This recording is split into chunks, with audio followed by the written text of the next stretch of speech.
Hey everyone, Laser here. After the Sable Wing Zyra video having 18 mana, that felt really good. So I'm playing some blue-green ramp. It's a lot of fun. You just play ramp and removal and then a bunch of big stuff and then people die. It's great.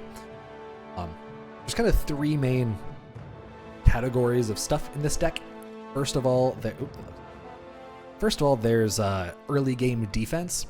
Things like the einherjar thane is really good at contesting the board, alongside Born Again can gum up the works. Academy Analyst is a really good blocker and also can help us get to more important cards. And alongside blockers, we also have removal like Led Astray, and scroll up, a couple Ice Spikes, a couple Thunderclaps, Magnus, Thorsson, and just the one Cataclysm. We don't run a lot of healing, so we don't want to get our life total too low, but it can be good to close out games or really hit the reset button, but normally Cataclysm ends up being a burn. And Magnus Thorsson as a way to clear the board as well, basically Thunderclap on a body. Grinning Kolobok is our main source of ramp alongside Norn datacore. Norn datacore is of a burst ramp that happens after you've already controlled the board and gotten rid of a couple of your opponent's threats. Mourningwives just really contest the board beautifully against either other large decks, things that like to go tall before they go wide. The other kind of categories we have are draw and ramp. Draw is super important. We want to make sure we're always ahead on cards over our opponent. So for that, we run all 4 copies of Brainstorm. Odinthrone, which is also good for getting blockers because they have Alpha Strike, which means hit first, and therefore we're more likely to favorably. Also have a copy of Wake the Bones for some recursion and pseudo draw. Detained, another quasi removal spell. 3 copies of Raid the Tombs. We end up going through cards pretty quickly. And then we have our late game threats. We have Bald Mountain, which is one of the better win conditions in any deck that runs spells. You can just recur them over and over for insane amounts of value. Sovereign Architect can pump out blockers. Indrik Beast is just a big thing. And probably my favorite card of the deck, Living Mountain, is just enormous. If you land Living Mountain and they don't remove it, they just kind of die. It's great. Some kind of little tech, Root of Denial. I've been seeing a lot of enchantment stuff lately, so this is a flex slot. If you're not seeing it, take it out. Giant Stairway as a way to turn anything into a ramp creature. Like I got a 4/4 grinning kolobok the other day. It was hilarious. But just move it off and then move it back on. And yeah, that's pretty much the deck. A lot of draw, a lot of control tools, and a lot of stuff to ramp into. Really, really fun. The thing that's great about this is as long as you have the removal and the draw options, your top end can look kind of however you want. Giant Stairway, Odinthrone, Indrik Beast, Sovereign Architect, Living Mountain, all of those can be whatever top-end threats you happen to have in your budget. The only things that like you really, really need that are above uncommon that I would say, Born Again, very important. Bald Mountain, very important. Thunderclap, very important. Norn datacore, pretty important. Then the rest are either commons or can be replaced pretty easily. So those are the cards that I would be looking at. Run this. We are running Turn of Seasons as our path, mostly for the heal and the card draw. We don't really care too much about minions healing or having fragile. Very infrequently does that matter. We're trying to trade those off anyway. So getting the draw is really, really nice. Infuse helps our early game kind of trade up into spookier stuff that is threatening our life total. And yeah, that's the deck. There will be a code for it in the description, but for now, let's go get into a couple games.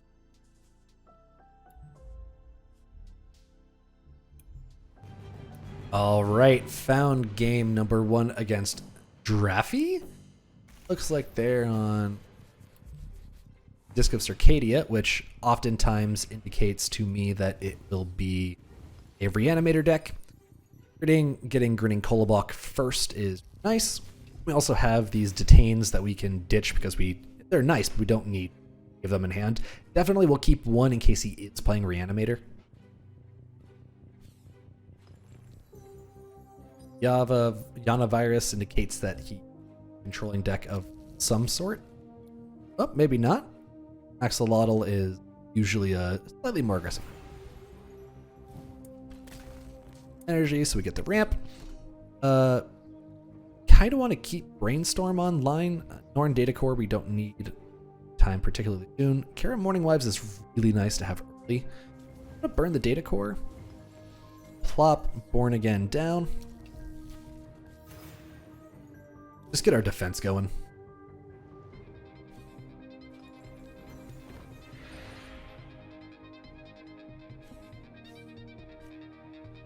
Yep, ignition is fine.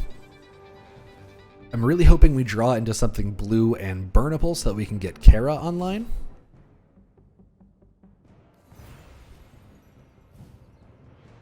Thunderclap is a weird one. We've seen some late game, some early game. I feel like I'm kind of okay just plopping down Kara. Is that all you've got?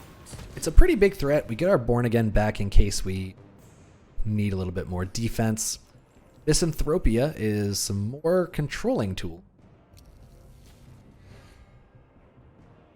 Really, after the buff that we get, we can survive a straight trade. Him disking means that it could trade after Slayer, so we're going to have to use Detained on this. In fact, we may just use... Ooh. Oh, that's also great. Yeah, Magnus is a great here. We're going to play it over here, so that's something in this middle lane wouldn't be able to defend. And those were two really, really good draws. Our opponent did not burn at some... Nope, we ramped once. Never mind. No, he still didn't. No, we ramped once now, so now he's even... Yeah, okay. Sorry, having a blonde moment. It's Chloe. We can lead it astray, I think is a good...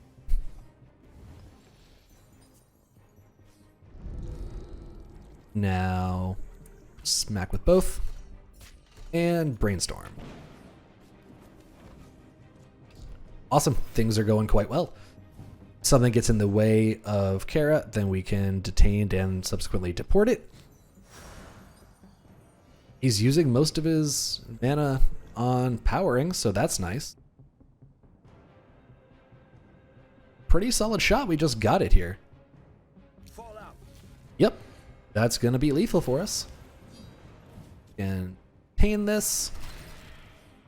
And then deport this. And smack in for lethal.